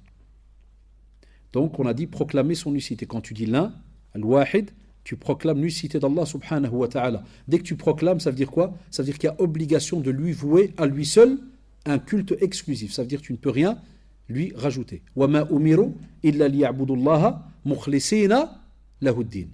Il nous a été ordonné de nous vouer un culte exclusif qu'à Allah subhanahu wa ta'ala. Deuxièmement, c'est ce qui a été ordonné à tous les prophètes. C'était leur message. Hatta même, on parle de quintessence, c'est-à-dire c'était l'aube, c'était vraiment la base du message de tous les prophètes qui sont venus. Tous les prophètes ont demandé d'adorer un Dieu unique. Tous les prophètes. Pour cela, quand on discute gentiment, poliment, avec des fois les chrétiens et autres, on leur dit voilà, on n'a pas, pour certains chrétiens, pas tous, pour ça il ne faut pas faire l'erreur, tous les chrétiens ne disent pas au nom du Père, du Fils et du Saint-Esprit. Cette trilogie, là on vous dit, il n'y a pas de trinité. Enfin, par exemple, pour nous les musulmans, il n'y a pas de trinité. On dit que Allah subhanahu wa ta'ala est le seul. Il n'y a ni saint qui est rajouté à lui, ni esprit, ni quoi que ce soit. Eh bien, sachez que cette mission, elle est, comme disent certains savants, ils te disent, c'est la moelle de leur message. Comme le dit Cheikh Abdel Razak, c'est la moelle du message d'Allah subhanahu wa ta'ala. Et quand tu reconnais qu'il est l'unique, qu'il est un, il te dit, c'est une invitation à se soumettre à Allah subhanahu wa ta'ala. Dès que tu le reconnais, tu es alors invité à te soumettre à lui subhanahu wa ta'ala. De nouveau, ya shabab, très facile comme phrase, te soumettre à lui. C'est juste ou pas? Ça veut dire qu'on se soumet à tous ces ordres. Est-ce qu'on pratique aujourd'hui tous ces ordres? Sincèrement. On a un bon paquet qui ne prie pas. Ça, oulala. Alors, je commence rien que par ce sujet. Le plus catastrophique pour un musulman. C'est juste ou pas? Hop là. Allah subhanahu wa ta'ala, tout à l'heure à l'école, ils nous ont demandé d'aller surveiller pendant 2 heures. Ils passent dans les écoles secondaires, certaines écoles, pour faire de la prévention sexuelle. C'était sur quoi? Le sida. Dans le groupe, il y avait 95% de musulmans. Tous les élèves, c'est une école, il y a beaucoup de musulmans. Tous les élèves qui sont descendus, Wallah, 95%, c'est-à-dire, entre guillemets, sur 10 élèves, il y avait 7 musulmans et 3 autres qui n'étaient pas musulmans. Mais écoutez-moi bien. Dans les 7, donc eux, ils parlaient du sida, préservatif, kada. Je sais bien que les jeunes sachent ce qu'ils nous parlent de ça, kada. Mais attendez, un des jeunes, il est pratiquant skin. Il n'était pas habitué à ça. Tout à l'heure, il s'est retourné, il m'a regardé. Il me dit, Jahdash, c'est quoi mon sida, préservatif, aoudou billah. Après, je t'explique. Je dis, maintenant, reste calme. La bonne femme, elle est payée pour venir de parler d'un morceau de caoutchouc, là. Écoute-la, à l'aise. C'est ton devoir. Mais après, tu vas comprendre. Après, il est venu chez moi. Je lui ai dit, est-ce que tu es au courant que dans certaines écoles ici, par exemple en Belgique, il arrive qu'on retrouve des garçons et des filles, donc un garçon et une fille, cachés dans la toilette, en secondaire. Excusez-moi le terme, en train de forniquer. Kaina ou la kainash? Il y a des élèves qui font comme ça avec leur tête. Ils sont là, ils me font comme ça de loin. Et moi-même qui vous parle, j'en ai attrapé. Wallahi. Où j'ai dû toquer en disant, je vais l'appeler Abdel. Abdel, sort. Tibi fait le mort. Je dis, écoute, j'ai vu ta tête. Je vais appeler maintenant l'éducateur. Il va me donner le numéro de ton père. Et je vais faire à l'envers. Je vais bloquer la porte. Maintenant, c'est toi qui ne vas pas sortir. Je vais bloquer la porte et je vais appeler ton père pour qu'il vienne. Et lui, il va déverrouiller la porte. À la seconde, il ouvre la porte. Quand il ouvre, Masha'Allah, Abdel, il est x2. Il y a une Abdelette à côté. Ahlan Artik, qu'est-ce que tu fais là? Tu t'es trompé? Wallahi, 2 musulmans. Vous avez entendu? J'ai juré. Wallahi, 2 musulmans. Même si ça aurait été un musulman avec une non-musulmane, non, on n'est jamais injuste. Même si c'est une non-musulmane. Ça ne veut pas dire qu'on peut aller s'amuser avec les non-musulmanes. Et que quand c'est une musulmane, c'est notre sœur. Il faut la protéger, mskina. Là, haram pour tout le monde. La taqrabu zina. Ne vous approchez pas. Aucun moyen qui peut arriver. N'importe quel moyen qui peut t'amener à la fornication, tu t'en approches pas, comme a dit Allah subhanahu wa ta'ala. Taïb, j'ai dit aux jeunes, t'as déjà entendu ça dans les écoles ou pas? Il me dit, ouais monsieur, c'est vrai. Je dis, alors mon frère, prends-le d'un côté positif, parce que quand ils viennent parler, ne crois pas parce que dans la salle, il y a 20 musulmans qui sont assis là, que les 20 musulmans, masha'Allah, il n'y a pas de zina, il n'y a rien. Il y en a qui sortent depuis des semaines et des semaines. Il n'y a même pas encore quelques jours. Wallah, il y a un élève, pendant que je donne cours, je vois, vous savez, c'est notre métier, on est devenu comme des hanouches, Allah fait dans la classe.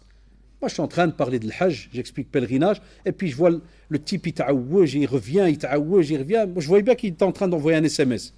Là, je fais semblant que je parle dans les rangs. Vous savez, on parle dans la classe, je passe entre les tables, je fais semblant, je parle, ouais, Emina, Arafa, Kada, vroom, je plonge sur lui. Wallah, je saute sur lui, je prends le GSM. Quand je prends le GSM, c'est qui? C'était une fille qui n'a pas donné son nom, moi. C'était une fille pauvre, un nom musulman, un nom de musulman. Voilà. On va inventer, moi. Vous savez, j'ai pas besoin de rentrer plus loin. Moi, il y avait un nom de fille musulmane. Elle lui a mis plein de smileys, plein de bises, et elle me chouta sur lui. T'es où? Viens vite, s'il te plaît. T'es où? Bisous, bisous, bisous, bisous. Ouais, Allah, tout le... Je l'ai pris en capture d'écran, il est là, parce que comme ça, si un jour je dois... Et Wallah qu'il est là. Ouais, parce que des fois, il y a des gens, ils peuvent me dire, non, Haddash, il exagère, il raconte des bobards, des fois. Wallah, que j'ai la capture d'écran, elle est là. Celui qui veut la voir, je la montre. Parce qu'alhamdoulilah, il n'y a pas son nom à lui. En pleine heure de cours. Et elle crève pour lui. Quand je l'ai menacé en discutant, il m'a dit, ouais, elle est à l'école à côté, là, elle m'attend pour... Et t'es prêt à brosser, frère?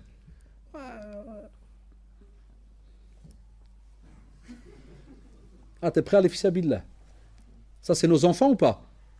Alors, où est-ce qu'il est, l'ahad? Et tu peux prendre ce jeune, wallahi, et tu peux lui dire, tu connais la sourate Qul Huwallahu ahad? Qu'est-ce qu'il va dire? Naam. Il va la répéter ou pas? Naam. Mais qu'est-ce qu'on a compris de ces sourates? Qu'est-ce qu'on a compris des noms d'Allah subhanahu wa ta'ala? Est-ce qu'ils font peur, ya shabab? Et tu vois là, l'un de l'autre. T'es où? T'es où? Elle lui envoie des bises, genre pour l'allumer, viens, sors. Allahu Akbar, Allahu Akbar. Ah, j'ai rechangé le cours direct pour leur dire j'espère qu'un jour ça sera pas ta fille. Je dis maintenant t'es encore un gamin, tu rigoles, mais un jour ça se peut, ça va être ta fille. Mais je dis c'est ta vie privée, parce que j'ai pas le droit de rentrer dans ta vie privée. Vas-y, fais ce que tu veux. Quand t'es prof, ça y est bien, la loi l'interdit. Rentre pas dans la vie privée d'un élève. Mais je dis je suis prof de religion, donc je peux parler et faire de la prévention. Donc alors vous voyez, qu'est-ce que j'ai expliqué à ce jeune? Je dis voilà pourquoi des fois il vient dans les écoles, et ça arrive qu'il vienne parler dans une école où il y a beaucoup de musulmans, et nous on a l'impression que qu'est-ce qu'ils viennent nous parler, ils veulent des fois entre guillemets qu'Allah préserve nos jeunes, des fois Allah ils viennent préserver nos jeunes. Même si certains ils nous disent ouais ils viennent pour filles, pour rendre nos jeunes tordus. Moi qui sais ce qu'il y a à l'intérieur des écoles, je me dis alhamdoulilah qu'ils sont venus faire ce rappel là soi-disant, parce qu'ils vont quand même pas lâcher zina chez nous certains. C'est juste ou pas shabab? Wallah certains ne vont pas lâcher. Donc alhamdoulilah qu'il y a cette prévention là. Alors que normalement nous on devrait en parler tout le temps. Et on fait semblant comme si de rien n'était. Taïb. Alors, Cheikh Abdelrazaq al-Badr, il continue, Hafidullah, il dit Al-Ahad et Al-Wahid, il te dit en résumé, on doit avoir en tête quelques points très très importants. Il te dit, premièrement, ça donne la négation d'un semblable. Dès qu'on reconnaît le nom d'Allah subhanahu wa ta'ala Al-Ahad, ça veut dire qu'Allah subhanahu wa ta'ala n'a aucun semblable, ni partenaire, ni d'égal. Lam yalid wa lam yulad, il a ni enfant, ni il a eu de parents. Deuxièmement, il te dit, on ne peut pas entrer dans ce qu'on appelle le takyif. C'est important dans l'aqida, ça. Certains entrent dans ce qu'on appelle en français, c'est un mot très très, mashallah, ça fait intellectuel, l'anthropomorphisme. Des fois, tu commences tu tombes sur un verset que tu dis qu'Allah subhanahu wa ta'ala, il a une main, et puis tu as certains qui commencent alors à déterminer 5 doigts, kada, ceci, cela. Il est sur son trône, le trône donc il y a 4 pieds, il commence à trouver, là on n'entre pas dans les formes. Jamais vis-à-vis d'Allah subhanahu wa ta'ala. Wa lam yakul lahu kufuwan ahad. N'essaye même pas d'imaginer par rapport à ce que tu as, toi, comme cerveau ici sur terre. Il va plus loin, il te dit l'affirmation. C'est une affirmation qu'Allah subhanahu wa ta'ala a les meilleurs des attributs. Quand on dit Qul huwa Allahu ahad, eh bien al-ahad, on affirme qu'Allah subhanahu wa ta'ala a les meilleurs attributs. Cheikh, il va plus loin, il te dit quand tu dis al-ahad, tu reconnais qu'Allah subhanahu wa ta'ala, eh bien, il est celui qui détient chaque attribut qui est cité, ils lui sont rattachés à lui. C'est pour ça quand on dit les noms et attributs d'Allah subhanahu wa ta'ala et qu'on parle des 99 et que dans la sunna on sait que les savants ils disent il y en a plus que 99, sauf c'est que nous aujourd'hui on ne connaît que ces 99 là. Eh bien tu dis had les 99, si tu dis al-ahad il reste 98, c'est juste ou pas shabab? Les 98 tu ne pourras jamais les rattacher à quelqu'un d'autre. Ils seront tous rattachés à qui? À Allah subhanahu wa ta'ala. Il te dit quand tu dis al-ahad, c'est le fait de purifier le Seigneur subhanahu wa ta'ala de nouveau, que ça soit de tout manquement, de toute chose qui pourrait diminuer. Donc il n'y a rien de négatif qui le touche. Et il termine, il te dit aussi que c'est un impératif qui nous montre qu'on n'adore qu'Allah subhanahu wa ta'ala. Donc al-ahad, il te dit c'est l'impératif de n'adorer qu'Allah subhanahu wa ta'ala seul. Et 8e point, il dit que c'est une réplique aux polythéistes, justement, et ce qu'on pourrait appeler autre type de négateurs. Lorsqu'Allah subhanahu wa ta'ala leur a enseigné son nom al-ahad, eh bien c'est une réplique, c'est une réponse aux mushrikin qui eux adoraient plusieurs dieux. D'accord? Et que lorsque d'autres pratiques religieuses étaient présentes et que les gens qui étaient rattachés à ces pratiques donc venaient demander au prophète sallallahu alayhi wa sallam, et ton Dieu alors à toi comment il est, pensant qu'il va aussi avoir différents petits dieux autour de lui, il leur a dit Qul huwa Allahu ahad. Il n'y a personne qui est rattaché à lui subhanahu wa ta'ala. Le nom suivant, As-Samad, ça tombe bien ici, ça se suit parce que c'est justement dans la même sourate Sah. Eh bien As-Samad en français il appelle l'absolu. On va voir, tiens, de l'absolu. Il te dit, lorsqu'Allah subhanahu wa ta'ala dit Qul wallahu ahad, Allahu samad, c'est-à-dire qu'Allah subhanahu wa ta'ala, il est le seul à être imploré pour ce que nous désirons. C'est le seul qu'on implore. Et ça sous-entend, c'est celui vers qui aspirent toutes les créatures dans tous leurs besoins. Ça veut dire chaque fois qu'une créature a un besoin, elle est dans une situation, une nécessité, elle se retourne vers qui? Vers Allah subhanahu wa ta'ala. Pourquoi? Parce que c'est Allah subhanahu wa ta'ala qui a la perfection absolue. Et que ça soit dans ses noms ou attributs. Donc lorsque on parle de Samad, ça serait bien, Allah d'alikum, quand vous priez, que des fois vous répétez la sourate, vous lisez la sourate Qul huwallahu ahad, eh bien, une des leçons d'aujourd'hui, un des bénéfices d'aujourd'hui, c'est que wallahi, dès que tu sortiras de ta bouche le mot ahad, tu vois la grandeur d'Allah subhanahu wa ta'ala. Dès que tu diras Qul huwallahu ahad, Allahu samad, ça t'apprend que dès que tu as un besoin, dès que tu as, subhanallah, une nécessité ou quoi que ce soit, qu'est-ce que tu fais? Tu te retournes vers Allah, subhanahu wa ta'ala, car c'est vers lui, comme on l'a vu dans la définition, c'est vers lui que toutes les créatures aspirent. Ils reviennent vers lui, subhanahu wa ta'ala, dans tous leurs besoins. Et Ibn Abbas, radiyallahu anhu, il dit, As-Samad, c'est celui qui est parfait dans sa science. As-Samad, c'est celui qui est parfait dans sa patience avec laquelle, subhanallah, il accepte les péchés de ses serviteurs. En français, ils appellent ça la longanimité, c'est-à-dire que c'est une patience. J'ai été voir un peu dans la définition, ils te disent c'est une patience avec laquelle on endure des fautes qu'on pourrait punir. Quelqu'un qui est longanime, subhanallah, c'est comme si quelqu'un, il a un de ses sabres, mais très très grand, immense. Un grand sabre. Certains de nos parents, ils l'ont, certains pas, hein, vous le savez. Des fois, tu fais une première bêtise, ils te pardonnent, deuxième, mashallah, troisième, quatrième. De la 10e, il commence un peu à s'énerver. La 20e, il crie. Vous voyez, c'est long.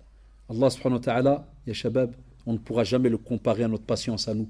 Combien de péchés on commet? Bil-layli wal-nahar. De jour et de nuit. Hatta si certains, il y avait moyen d'avoir des journées de 28 heures, ils trouveraient comment ammar les 4 heures. Wallah, ya shabab, vous le savez. Elle court. Et même comme ça, Allah subhanahu wa ta'ala, il est le pardonneur ou pas? Il pardonne. Il patiente envers nous ou pas? Il patiente parce qu'il aurait pu, wallahi, nous effacer de cette terre. Wallahi, quand tu vois les péchés de certains, l'injustice de certains, Allah il pourrait les exploser sur cette terre. Il les laisser en exemple directement. Mais regardez comment il patiente avec tout le reste de ça, subhanallah, de cette communauté qu'il adore. Aussi, Cheikh al-Uthaymi, rahimahullah, il te dit as-Samad, il donne une autre définition. Regardez, subhanallah, les savants, comment est-ce qu'ils cherchent? Ils cherchent pour essayer d'expliquer certaines choses. D'après le Coran et la Sunna, il te dit As-Samad, il est celui qui est parfait dans ses attributs et à l'égard. Donc il est parfait aussi à l'égard de tout, ou bien on va dire de tout ce que ces créatures ont besoin. C'est-à-dire que tous nos besoins que nous, on a besoin vis-à-vis d'Allah subhanahu wa ta'ala, il te dit Allah subhanahu wa ta'ala est parfait dans ces demandes-là. Tout ce que le serviteur a besoin, Allah subhanahu wa ta'ala, il est là. Donc il est parfait dans ses attributs, mais il est aussi parfait à l'égard de tout ce que nous on a besoin. Allah subhanahu wa ta'ala nous le donne. C'est pour cela que certains, pour aller encore plus loin, il te dit que ça désigne celui vers qui les créatures se dirigent. C'est-à-dire celui vers qui, donc, tasmudu ilayhi al-khala'iq. Tasmudu, ça veut dire que les créatures, elles se dirigent vers Allah subhanahu wa ta'ala dans leurs affaires, parce qu'ils savent qu'Allah subhanahu wa ta'ala est celui qui parfait tout ce que nous on a besoin ici sur terre. Et ce besoin, ya shabab, on l'aura jusqu'à notre mort. C'est pour cela que même au moment de notre mort, de l'agonie, on répète la shahada.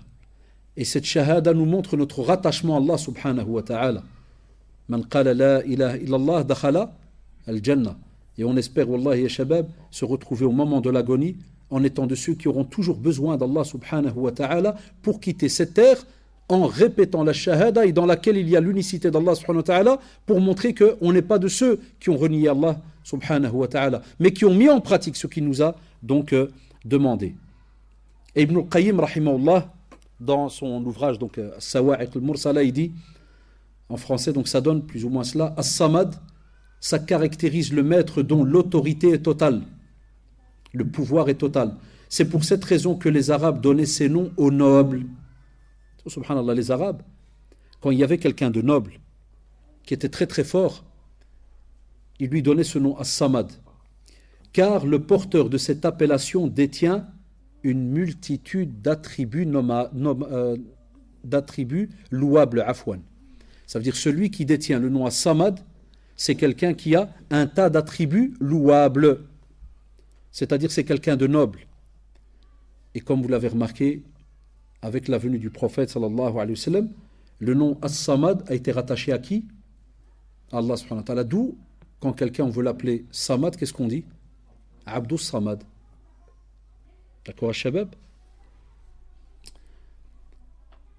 Al-Hadi, le nom suivant. Al-Hadi, c'est-à-dire le guide, ou bien celui qui dirige vers la voie droite. C'est là quand on dit, on interpelle Allah subhanahu wa ta'ala, qu'est-ce qu'on dit? Ihdina as-sirat al-mustaqim.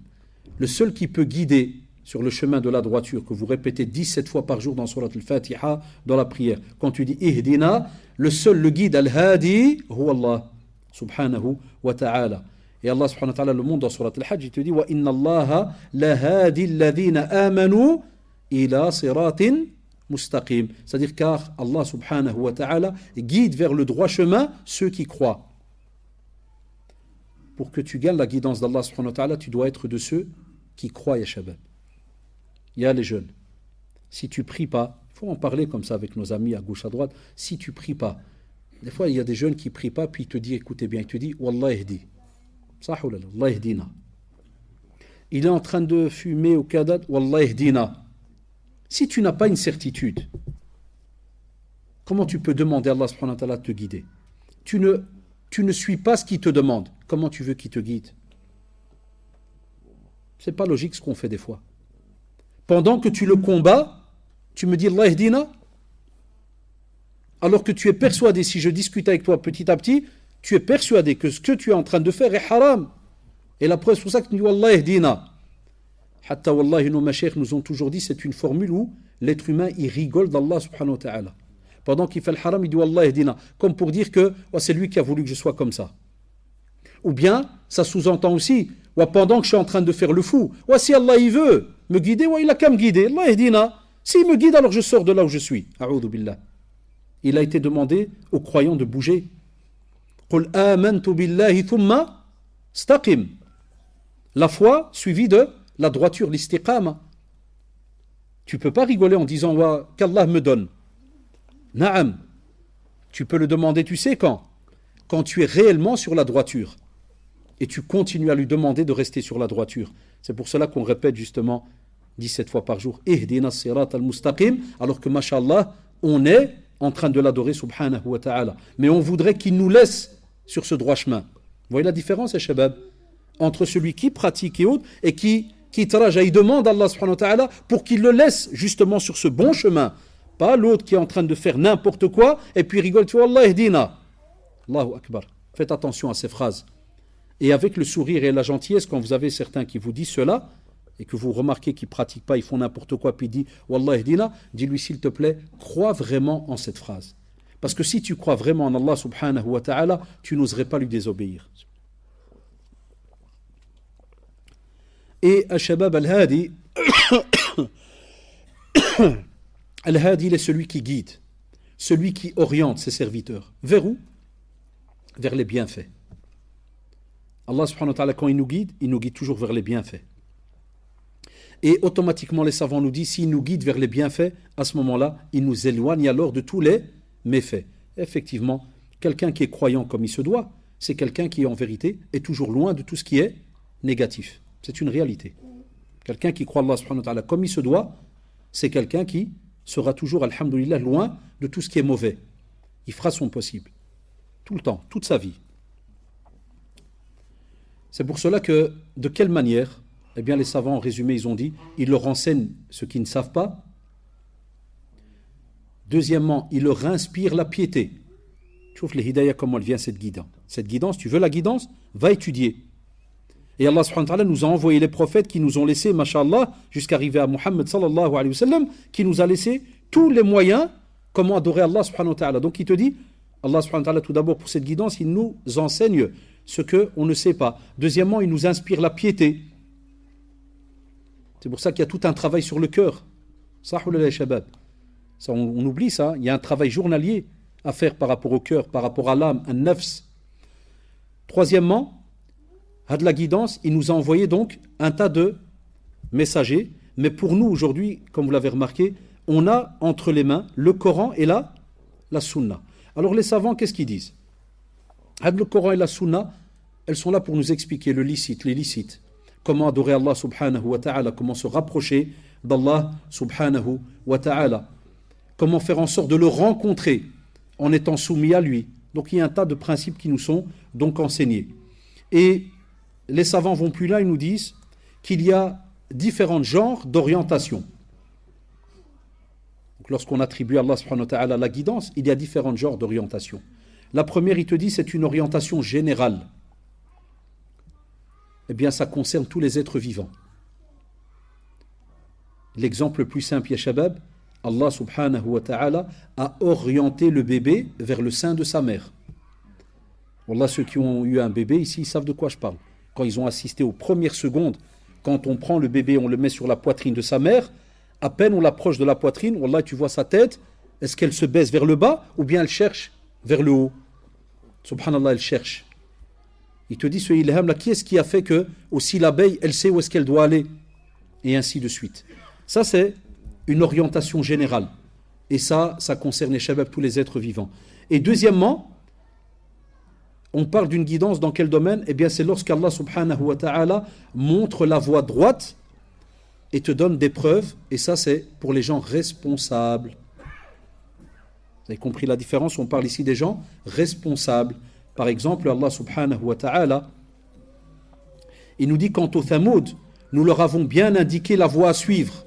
Vous voyez, nous leur avons bien indiqué la voie à suivre. Donc Allah subhanahu wa ta'ala indique la voie. Mais les Thamoud, ils ont préféré celle de l'égarement. Ainsi furent-ils foudroyés par un fléau avilissant qui vint abattre leur arrogance et sanctionner leur agissement. Donc Allah subhanahu wa ta'ala, là, il parle aux gens responsables. Troisièmement, l'orientation qui consiste à leur accorder la réussite. Troisième forme de guidance. C'est une guidance qui va nous accorder la réussite. C'est pour cela que, vous l'avez remarqué, qu'est-ce qui nous est demandé, nous, en tant que musulmans, pour avoir cette réussite? C'est d'invoquer Allah subhanahu wa ta'ala jour et nuit, dans nos prières. La nuit, on a une prière. À l'aube, on a une prière. On te dit même, entre ces deux prières, entre l'Isha et la prière de Subh, lève-toi, invoque Allah subhanahu wa ta'ala. Quand tu l'invoques, c'est pour demander quoi? De nouveau la guidance. Que tu sois de ceux qui vont retourner à lui en tant qu'adorateur, croyant. Et quatrième sorte de guidance, eh bien, wala'iyadu billah, ça nous fait peur, c'est une orientation, soit vers l'enfer, wala'iyadu billah, ou bien arjullah subhanahu wa ta'ala, al-thabat wal-qaboul, qu'Allah subhanahu wa ta'ala raffermit nos pas et qu'il accepte nos œuvres, c'est la guidance vers le paradis. Et c'est pour cela que les gens du paradis, ils diront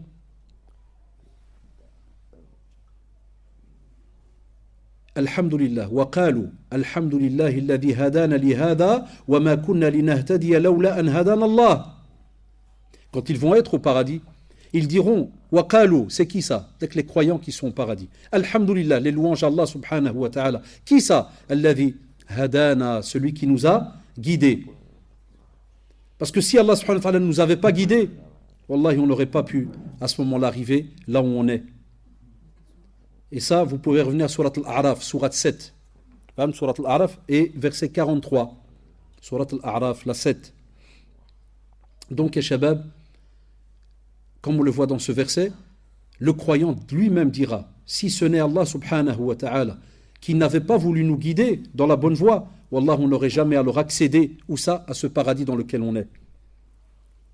Voilà pourquoi vous avez remarqué, Shabab, toute la journée, le croyant, quand il prie, qu'est-ce qu'il demande? Ihdina sirat al-mustaqim. Ihdina. Ce n'est pas facile, ya shabab. Mais nous, vous l'avez remarqué, on prie par automatisme. On répète, mais on répète tout simplement. Le nom suivant, il y en a deux qui vont ensemble, c'est Al-Kabir et Al-Azim.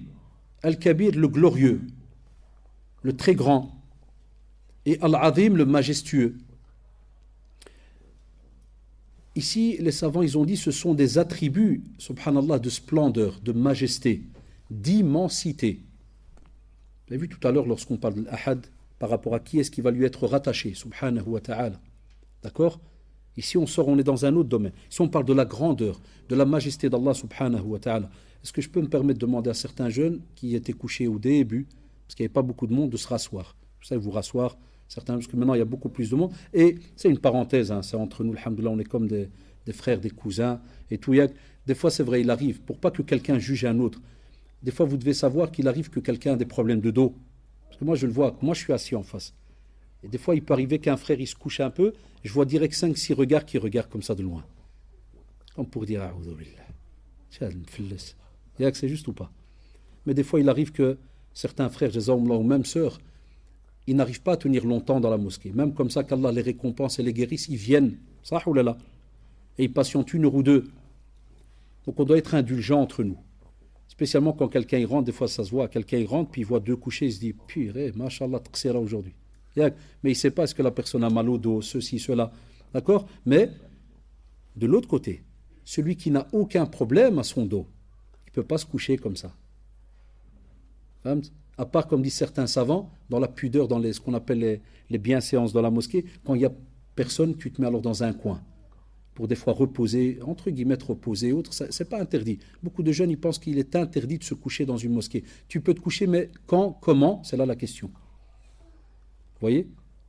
Qu'il y ait par exemple une prière, un dars ou autre, ou des gens qui lisent, une assemblée qui est en train de lire, Kada et tout, et tu viens, et par exemple tu te couches, on te dit non, ça se fait pas. Ce sont tous des bienséances. D'accord? Donc c'est un petit rappel un petit peu, Aïda général, mais qui est important. On revient donc à Allah subhanahu wa ta'ala par rapport à son immensité. Les savants, ils continuent, ils te disent par rapport à ce nom, il y a quelques petites infos, il te dit, voilà, il est celui qui est au-dessus de tout. Lorsqu'on dit qu'Allah subhanahu wa ta'ala, il est Al-Kabir, c'est celui qui est au-dessus de tout. Et il est le plus grand, et il est plus grand que toute chose. Rien ne peut le surpasser, subhanahu wa ta'ala, ou être au-dessus de lui. Et c'est pour ça qu'on dit, il est le très haut, le très majestueux. Et remarquez même quand vous priez. On commence par quoi? Par le takbir. Allahu Akbar. Il n'y a rien au-dessus de lui. Subhanahu wa ta'ala.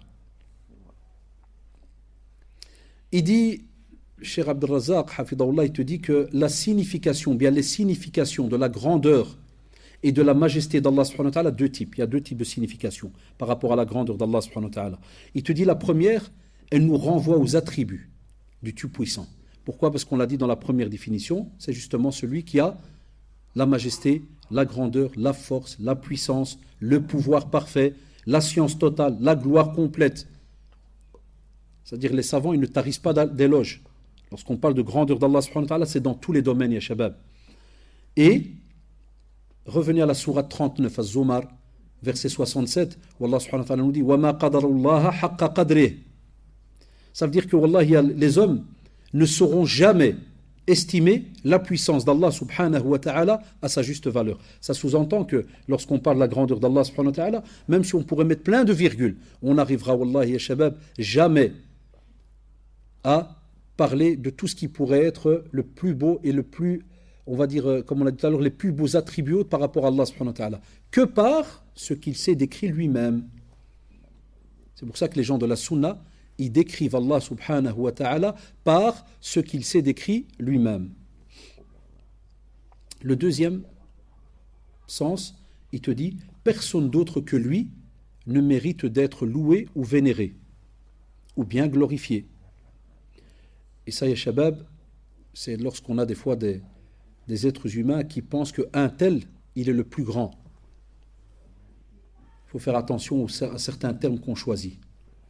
Ou bien que certaines personnes mettent une personne à un niveau où il arrive à être entre guillemets glorifié. On le voit, je crois que vous les jeunes, vous avez déjà entre guillemets regardé certaines scènes où tu vois un chanteur qui rentre.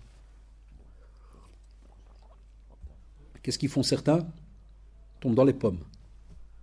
À peine ils le voient, ils tombent dans les pommes. Amma les filles, khlas. C'est de l'hystérie, des cris, kadas fini. Ils tombent dans les pommes 3 jours. Là, ils se réveillent, ils crient encore. Voilà, c'est des stéréotypes qu'on voit, qu'on entend, qu'on a vu de nos propres yeux, à gauche, à droite. Hein. Il y a des gens qui ont mis des personnes à un certain niveau où, al-iyadu billah, ils glorifient la personne.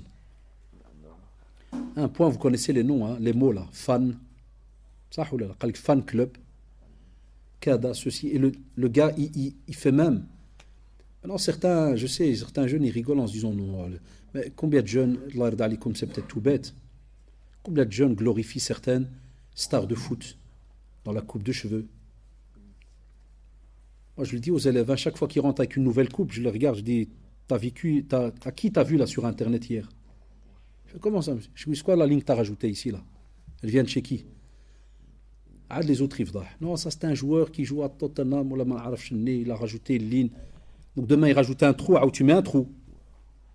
Et on rajoute. Et tu trouves que l'être humain, il glorifie la personne à un point incroyable. À un point où, Allah, si cette personne, elle meurt, il va pleurer alors qu'il n'a peut-être jamais pleuré pour un cousin qui est mort, ou sa mère, ou son père, ou même le prophète, sallallahu alayhi wa sallam. S'il est cité. Il se peut qu'il n'a jamais pleuré de sa vie pour le prophète, sallallahu alayhi wa sallam. Donc il faut faire attention. Il te dit que, pour nous les musulmans, lorsqu'on parle de la grandeur d'Allah, subhanahu wa ta'ala, il te dit c'est une manière de l'exalter et d'effectuer son rappel, pour ne pas l'oublier et de le remercier et de ne pas se montrer ingrat envers lui. Subhanallah. Lorsqu'on cite la grandeur d'Allah subhanahu wa ta'ala, regardez, nos savants, ils nous disent, regardez toutes les actions qui découlent. On effectue son rappel. On fait en sorte de ne pas l'oublier. On le remercie. Et de ne pas se montrer ingrat envers lui subhanahu wa ta'ala.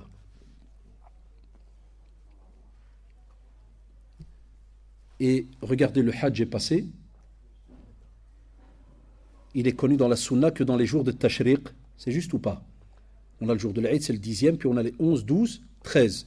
Qu'est-ce qu'on fait des fois après la prière? On fait le takbir et le tahlil. On le glorifie. Lorsqu'on vient pour la prière de l'Aïd, qu'est-ce qu'on fait, Aoud? Est-ce que les gens ne font pas le takbir? Regardez, subhanallah, c'est juste après une fête. C'est juste après le mois de Ramadan. Toujours le glorifier pour les bienfaits qu'il nous a donnés pendant tout un mois de Ramadan, pendant toute une vie, pour le sacrifice qu'on va faire. Et le prophète, sallallahu alayhi wa sallam, dans un hadith rapporté par l'imam Ahmad et l'imam Tirmidhi, il a demandé à Adi ibn Hatim, il n'était pas encore musulman, il lui dit, qu'est-ce qui t'empêche d'affirmer qu'il n'y a aucun Dieu si ce n'est Allah? Tu vois, le prophète, sallallahu alayhi wa sallam, il interpellait poliment. Il lui dit, est-ce que tu connais d'autres dieux qu'Allah subhanahu wa ta'ala? Il lui dit non. Et le prophète sallallahu alayhi wa sallam va parler avec lui un certain temps. Avant d'ajouter, il va lui dire, et pourtant tu fuis la déclaration qu'Allah est grand. Il va lui rappeler des mots qui vont faire que, subhanallah, le cœur va être touché. Il va lui dire, tu renies, tu fuis la déclaration qu'Allah est grand. Et lui dit, connais-tu de plus grand qu'Allah? Et subhanallah, il va avoir peur, il va lui dire non. Regardez dans la pédagogie qu'avait le prophète sallallahu alayhi wa sallam, il allait utiliser des mots qui normalement font peur pour certains d'entre nous. Lorsqu'on parle de la grandeur d'Allah subhanahu wa ta'ala, normalement, ya shabab, ça doit nous faire peur. Là, vous avez remarqué aujourd'hui, si tu dis à quelqu'un Allahu Akbar, c'est dommage que certains ils vont peut-être te regarder en disant qu'est-ce qui se passe? T'as un problème? Et de l'autre côté, regardez, c'est très drôle, de l'autre côté, chez les non-musulmans, aujourd'hui, si tu passes dans une rue et tu dis Allahu Akbar, tout le monde va courir. Parce que t'es égal un cri de guerre terroriste ou va peut-être péter quelque chose. C'est juste ou pas? Tu vois comment les choses se sont retournées. Alors que normalement, nous, les musulmans, lorsqu'on dit Allahu Akbar, c'est pas pour faire du mal à quelqu'un, mais c'est pour rappeler la grandeur d'Allah subhanahu wa ta'ala. Et wallah, ici, mais il ne faut pas le faire, hein, taqi si quelqu'un le fait. Mais wallah, tu rentres dans un métro et tu dis juste, tu t'assis puis tu fais Allahu Akbar. Ah, purée, les alarmes. Hein. Wallah, tu vas rouler le métro. C'est juste ou pas? Wallah, tu vas être arrêté à la prochaine station, ta groupe, ils sont tous là, tout le monde t'attend. Regarde comment les choses se sont retournées. Alors que quand on va voir chez nos machères dans le domaine de l'aqida, c'est wallahi parmi ce qu'on appelle les phrases qui sortent de notre bouche, qui sont les plus belles, où on fait la glorification et on renie pas, et on reconnaît, et on n'est pas ingrat vis-à-vis de qui? D'Allah subhanahu wa ta'ala. Al-Qawi, le très fort, rattaché à Al-Matin, l'inébranlable. Allah subhanahu wa ta'ala, il nous dit Allahu latifun bi'ibadihi yarzuqu man yasha wa huwa al-qawiyyu al-aziz. C'est pour nous dire qu'Allah subhanahu wa ta'ala est plein de clémence pour ses serviteurs. Il distribue ses biens à qui il veut. Il est le fort, Al-Qawi, et le tout-puissant, Al-Aziz. De nouveau, rappelez-vous, ya Shabab, lorsqu'on parle de rizq, yarzuqu, on l'a dit au début de la conférence, vous vous rappelez. Et il te montre sa puissance à la fin du verset. Pour te montrer que, subhanallah, il est le seul capable de tout. Amma l'être humain sans l'aide d'Allah subhanahu wa ta'ala, wallah, il ne pourrait rien faire. Al-Quwwa, la force, elle est rattachée à Allah subhanahu wa ta'ala. Et l'être humain, sans l'aide d'Allah subhanahu wa ta'ala, il n'aurait aucune force. C'est pour cela que, et vous le savez, on répète, la hawla wa la quwwata illa billah. Même le quwwa, la force que l'être humain pourrait avoir, wallahi, si Allah subhanahu wa ta'ala, il lui donne pas la permission de bouger, même ce verre, il peut pas le lever. Ce verre, il le lève pas, shabab. Ça, oulala. Ça, c'est un rappel pour ceux qui se croient puissants. Ceux qui croient que parce qu'ils ont un pouvoir, un poste, l'argent, réputation, ils sont capables de tout. Abadan. Wallahi, shabab, si on vivait l'aqida comme il se doit, on n'aurait peur que d'Allah subhanahu wa ta'ala. Et l'être humain, on apprend à discuter avec. Mais on ne lui donne pas plus que ce qu'il mérite. C'est un être humain. Amal Qawi, c'est qui? C'est Allah subhanahu wa ta'ala. Et Al-Qawi, le puissant, Allah subhanahu wa ta'ala, c'est lui qui s'occupe de ceux qui veulent prendre. On a des gens sur terre, des despotes à gauche à droite, qui veulent prendre la place d'Allah subhanahu wa ta'ala. Lui, il s'en occupe. Subhanahu wa ta'ala. La preuve, quand il les attrape, il ne les lâche pas. Ce sont les injustes. Al-Matin, les savants, ils ont dit que ça se retrouve une fois dans le Coran, attaché à une description d'Allah subhanahu wa ta'ala. De quelle manière? Comme étant celui qui détient la force. Inna Allah huwa ar-razzaqu dhul quwwati al-matin. Sourate 51, Al-Dhariyat. Seul verset où on retrouve donc Al-Matin, rattaché justement à cette force qui est inébranlable, qui ne pourra être bougée ni changée par qui que ce soit. Parce qu'il dit car c'est Allah qui est le dispensateur de tous les biens, le tout-puissant, l'immuable.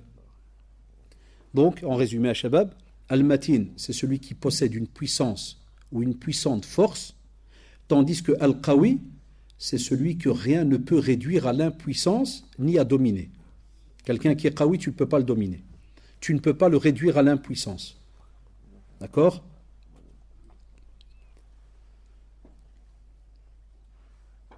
Et on a comme ça plusieurs versets, même dans Surat Hud, qui se terminent à la fin où Inna rabbaka huwa al-qawiyyu al-aziz.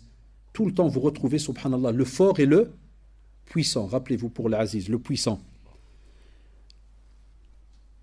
Les savants, ils ont dit de quelle manière, comment est-ce qu'on voit et comment se manifeste la puissance d'Allah subhanahu wa ta'ala, la quwwa, la force d'Allah subhanahu wa ta'ala. Ils ont dit c'est quand, par exemple, il fait périr les injustes. Quand il se venge sur les criminels. Et troisièmement, ils ont dit quand il leur inflige toutes sortes de punitions ou de châtiments. Donc on a dit, quand il fait périr les injustes, quand il se venge sur les criminels, et quand il leur inflige toutes sortes de châtiments et de punitions.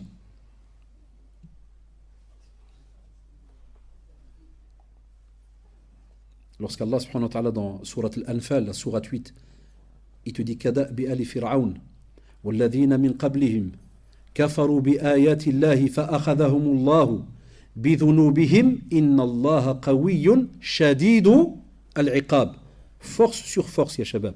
C'est-à-dire que, et il en fut de même des gens de Pharaon, ainsi que de ceux qui avant eux avaient nié les signes d'Allah subhanahu wa ta'ala, et qu'Allah subhanahu wa ta'ala a anéanti en punition de leurs péchés. Pourquoi? Car Allah, il est fort et implacable quand il sévit. Subhanahu wa ta'ala. Shadidul iqab. Allah subhanahu wa ta'ala, il est Ghafourur Rahim, sah?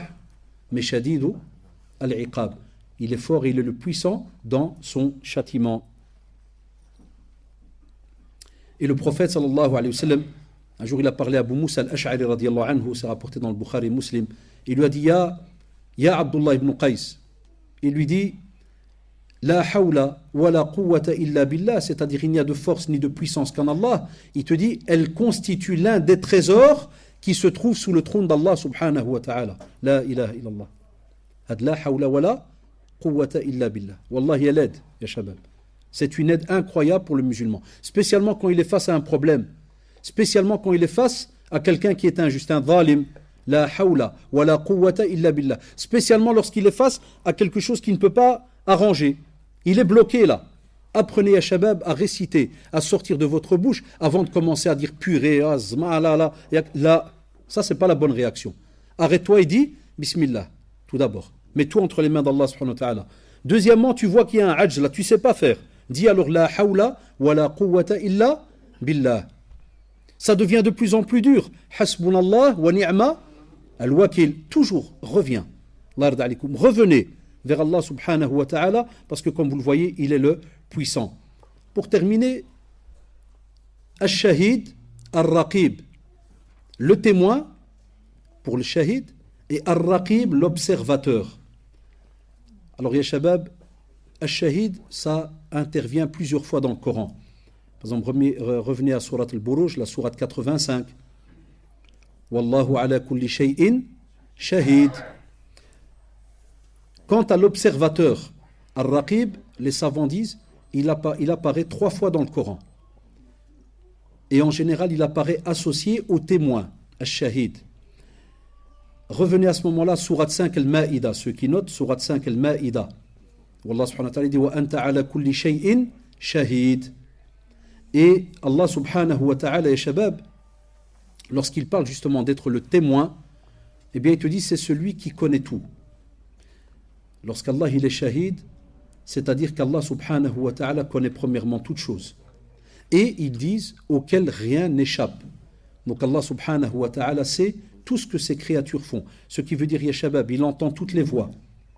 Ce qui est audible et ce qui n'est pas audible. Même les chuchotements. Alors des fois, il peut arriver qu'un jeune, il veut commettre le haram et il croit que parce qu'il est caché à la cave, tout va bien. Ou bien parce que les parents ne sont là, tout va bien.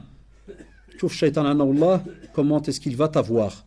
Il te fait oublier. C'est pour ça qu'on dit à nos jeunes, étudiez les noms d'Allah subhanahu wa ta'ala. Étudiez-les.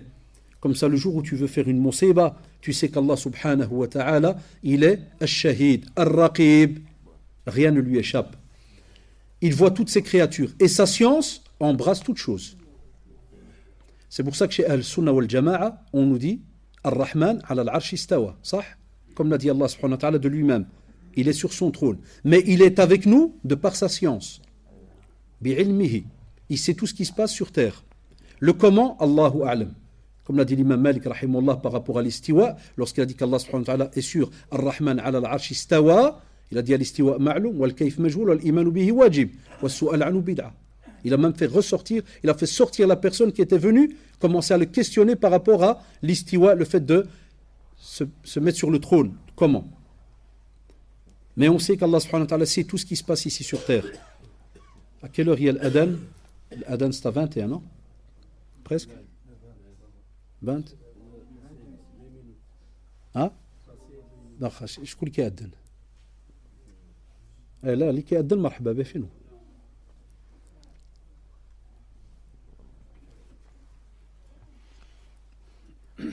طيب سبحانك اللهم وبحمدك نشهد أن لا إله إلا أنت أستغفرك وأتوب إليك. سبحان ربك رب العزة عما يصفون وسلام على المرسلين والحمد لله رب العالمين.